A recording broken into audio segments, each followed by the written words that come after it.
All right, so you want to know about personal finance, right? We got something cool for you today. We're going way back in time for this deep dive, all the way to ancient Babylon. It's The Richest Man in Babylon by George Clason. Well, Classic for a reason, packed with financial wisdom. It's all told through these little stories, right? Those parables. right. So let's set the stage. Babylon was like the place for wealth way back when. So what did they know that we don't? That's what we're here to figure out. We are unearthing those success secrets of the ancients, to help you master your own finances. It's so fascinating how these principles, rooted in ancient Babylon, they still resonate even in our modern world. It really speaks to the enduring nature of these wealth-building strategies. Yeah, so picture this. Babylon, bustling hub of commerce. And yes, incredible wealth. But here's the twist. It wasn't just a handful of elites hoarding all the riches. The king actually wanted everyone to prosper. Create a city where wealth was widespread. That's where Arcad comes in, Yeah. our OG finance guru, a man who rose from humble beginnings to become the richest man in Babylon. The original self-made man. Yes, exactly. And the king entrusted him with this monumental task of teaching everyone the secrets to financial success. Right, so it's like financial literacy was like a public good. Pretty cool, huh? Yeah, very forward-thinking. So Arcad, he wasn't about keeping secrets. He shared his wisdom freely. And one of his most famous teachings, the 7 cures for a lean purse. Oh, yeah. These are like ancient prescriptions for financial health. And you know what? They're surprisingly relevant even today. Absolutely. Let's take the first cure. Start thy purse to fattening. It's all about paying yourself first. Arcad recommended setting aside at least 10% of your income before you even think about spending. 10%, huh? Yeah, at least 10%. Think of it as a commitment to your future self. That might seem like a big chunk, especially if you're just starting out. But, with all the technology today, you can set up automatic transfers, a separate savings account, makes it effortless, to prioritize your financial well-being. That's a great point. Well, different account types.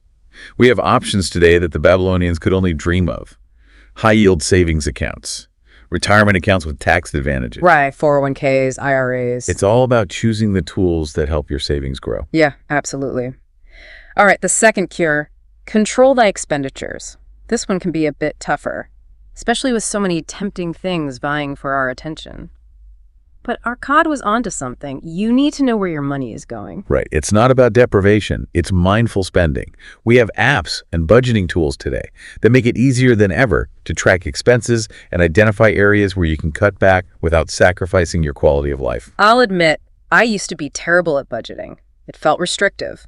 But then I started using an app that tracks my spending automatically. It was eye-opening. Wow. I realized I was spending way too much on takeout coffee. It's amazing how those small, seemingly insignificant expenses can add up, isn't it? Yeah. That's why awareness is key. Absolutely. Okay, so cure number 3, make thy gold multiply. Now, the Babylonians didn't have stock markets or index funds or anything like that, but they understood the power of making their money work for them. Exactly. Investing is such a crucial part of building wealth. And today we have so many options, from real estate to index funds to starting your own business. There are countless ways to put your money to work. Right, but it's important to remember that. Arcad, he stressed the need for caution and seeking wise counsel before investing. Don't just jump into something you don't understand. That's where the fourth cure comes in. Guard thy treasures from loss.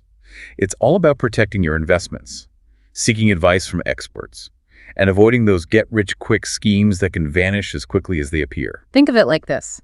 The Babylonians built massive walls to protect their city. In our modern world, our financial walls are things like emergency funds, insurance, diversified investments. Okay, yeah. They provide a buffer against unexpected events and protect our financial well-being. And just as those ancient walls needed constant upkeep, our financial walls need to be regularly reviewed. And adjusted as our lives change and our financial goals evolve. I like that analogy. Okay, so we've covered 4 cures so far. Let's move on to the 5th cure. Make of thy dwelling a profitable investment. Now, this one might sound a bit old-fashioned, but the principle holds true today. Yeah, Arcad believed that owning your home provided stability and reduced living costs. Now, homeownership might not be right for everyone, but the underlying concept is sound. Invest in assets that appreciate over time. Yep. And contribute to your overall financial security. Yeah, and think about it. Your home, it can be a source of pride. and security. And it can potentially grow in value over the years. Of course, real estate is just one example. The key is to find investments that align with your goals and risk tolerance. Oh, yeah. Okay, cure number 6. Ensure a future income reminds us that financial planning, it isn't just about today, it's about securing your financial well-being for years to come. Right, thinking about the future. Yeah, so back in ancient Babylon, this might have meant securing land or livestock. That would provide for you in your later years. Today, we have retirement accounts, pensions, and other financial instruments designed to ensure a comfortable future. And that brings us to the 7th and final cure. Increase thy ability to earn. It's a powerful reminder that your earning potential is your greatest asset. Invest in yourself, develop your skills, and always seek opportunities for growth and advancement. It's not just about working harder, it's about working smarter. The more you learn and grow, the more valuable you become in the marketplace, and that translates into greater earning potential and ultimately greater financial freedom. Exactly. And remember, learning is a lifelong journey. Embrace new challenges, seek out mentors, and never stop expanding your knowledge and skill set. So these 7 cures for lean purse, they provide a solid foundation for financial well-being. But there's more to the story. Arkad's wisdom, it was passed down through generations. And one of his students, a wise camel trader named Kalabab, shared what he called the 5 laws of gold. These are like golden rules for managing wealth. They're just as relevant today as they were centuries ago. But you know what? I think it's time we hear a story that perfectly illustrates these laws in action. Get ready to meet Dabasir, a man who went from being a slave to a successful camel trader. His journey is a testament to the power of applying these timeless principles, even in the most challenging of circumstances. Dabasir's story is a fascinating one.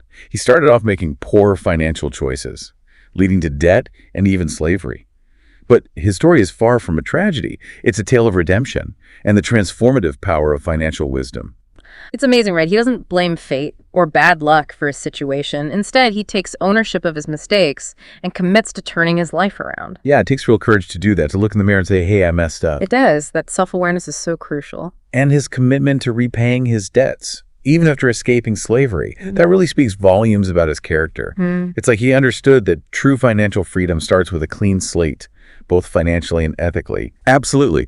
Dabasir embodies that crucial principle of taking responsibility for your financial well-being. He didn't wait for someone to rescue him. He created his own path to success. And that path, it was paved with the very principles we've been discussing, the 7 cures and the 5 laws of gold.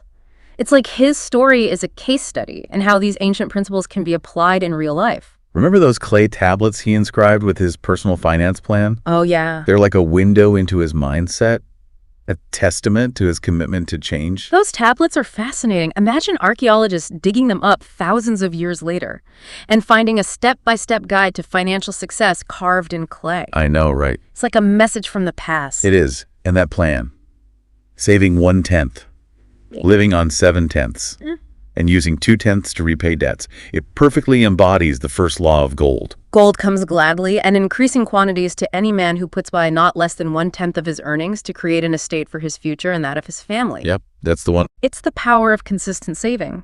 Even small amounts add up over time, especially when you're disciplined and make it a habit. Right, and Dabasir didn't stop at just saving.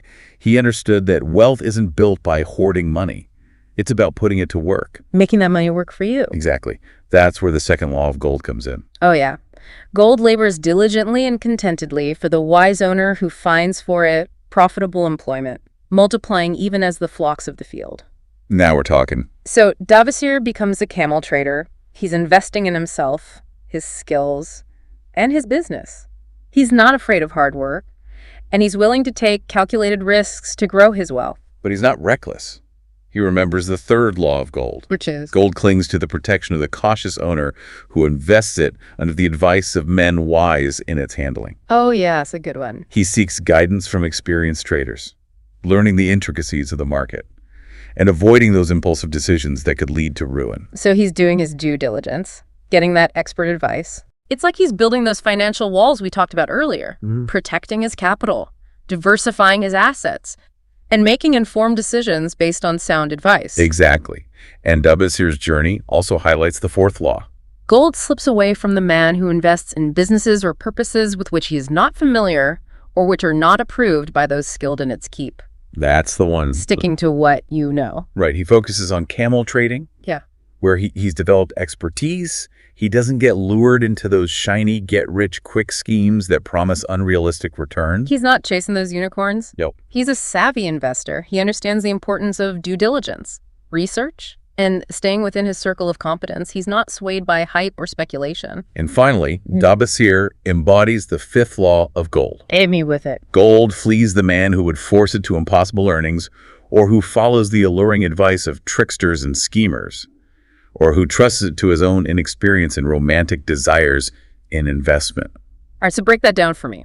Basically, it means he's patient, disciplined, and understands that true wealth is built over time, not overnight. Slow and steady wins the race. Exactly. He avoids those risky ventures that promise unrealistic returns. He's learned from his past mistakes and understands that slow and steady wins the race when it comes to building lasting wealth. Dabassir's story is a powerful reminder that financial success is attainable for anyone, regardless of their starting point. It's not about luck or privilege. It's about embracing those timeless principles of saving, investing wisely, and continuously learning and growing. His journey really highlights how the 5 laws of gold are more than just abstract concepts. They're practical guidelines for making smart financial decisions. And they resonate just as strongly today as they did in ancient Babylon. Now, before we wrap up this deep dive, there's one more story I want to touch on. It's the story of Rodan, the spear maker, who receives a gift of 50 gold pieces from the king. It's a story that beautifully illustrates the importance of seeking wise counsel when it comes to managing your finances. Imagine receiving a windfall, a sudden influx of money. It could be tempting to make impulsive decisions, to spend it all at once, or to chase those risky investments that promise to turn your windfall into a fortune overnight. It's a situation many of us can relate to, that feeling of being overwhelmed by a sudden financial gain and unsure of how to handle it responsibly. That's where Rodin's story offers a valuable lesson. Instead of giving in to those temptations, he seeks guidance from Mathon, a gold lender known for his wisdom and financial acumen. It's like he knows he needs help. Right, he's not letting pride get in the way. And Manthon's advice is timeless. He doesn't just tell Rodin what to do with his money. He teaches him the principles of responsible borrowing and lending, investing wisely, and protecting his wealth from loss. It's like having a financial mentor, someone who can help you navigate the complexities of the financial world and avoid costly mistakes. Yeah, and that mentorship, it doesn't have to come from a personal acquaintance. We have access to so many resources today. Books, podcasts, financial advisors. Right, there's no shortage of information out there. The key is to be proactive. Seek out those sources of information and guidance that align with your goals. It's like having a whole team of financial experts in your corner, cheering you on and helping you make informed decisions. And remember, the best financial advice, it's often tailored to your specific situation. Right. It's not one size fits all. What works for one person might not work for another. It's about finding the strategies and approaches that align with your values, your risk tolerance, and your long-term goals. Okay, so we've journeyed back in time to ancient Babylon, unearthed timeless wisdom from the richest man in Babylon, and explored the stories of Arkad, Dabassir, and Rodin. What does it all mean for us here in the 21st century? Well, I think the key takeaway is this. While the financial landscape has certainly changed over the centuries, the fundamental principles of wealth creation remain remarkably consistent. Yeah, it's like human nature hasn't really changed all that much. It's not about following a rigid set of rules. It's about understanding those core principles, saving consistently, investing wisely, controlling expenditures, and continuously seeking to increase your earning potential. Right, those 7 cures. And then applying them in a way that makes sense for your own unique circumstances. Your own personal Babylon. Exactly. And remember those powerful walls of Babylon, that sense of security and protection that came from knowing the city was well defended. Yeah, those walls were a symbol of strength and resilience. A powerful metaphor for financial well-being. So what are the walls you're building for your financial future? Are they strong and resilient, capable of withstanding unexpected storms? Or are they crumbling, leaving you vulnerable to financial hardship? It's a powerful question for each of us to consider. The journey to financial freedom begins with a single step. What small step can you take today to strengthen your walls and move closer to the life of financial abundance you envision? That's it for our deep dive into the richest man in Babylon. We hope you found this exploration of ancient wisdom as inspiring as we did. Remember, These timeless principles are available to anyone willing to embrace them. So take action, build your walls, and create the life of financial abundance you deserve. Until next time, keep diving deep.